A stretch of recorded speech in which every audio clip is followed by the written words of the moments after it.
una soldadura aluminotérmica. Vamos a proceder a hacer la unión de cables. Cerramos nuestro aparato.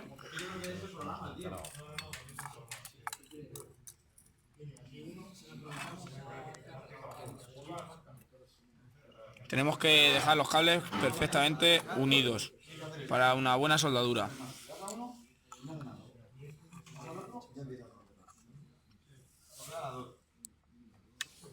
Cerramos. Ponemos esta chapita. Vamos a ver aquí.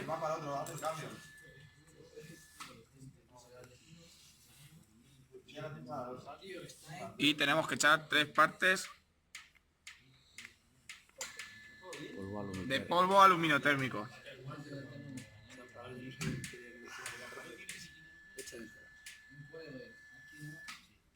Otro poquito más, que mejor que sobre que falte.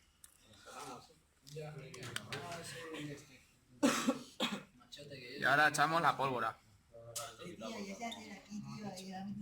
O la mecha, como por así decirlo.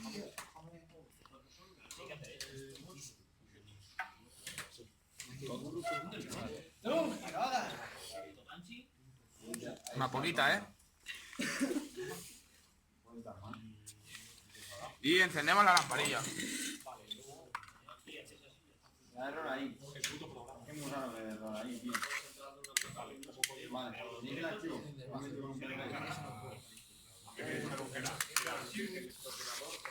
Y con cuidado. A ver si me hago unas cejas.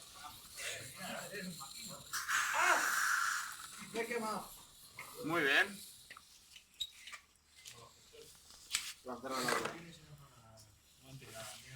Me pongo los guantes porque esto alcanza una temperatura elevada.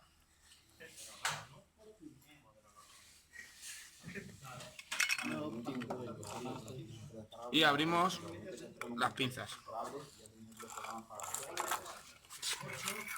Podemos ver cómo ha quedado la soldadura perfectamente. Y luego tenemos que proceder, por supuesto, a la limpieza de nuestro aparato para poderlo volver a usar. Pero vamos a esperar a que se enfríe. Eso es todo y un saludo.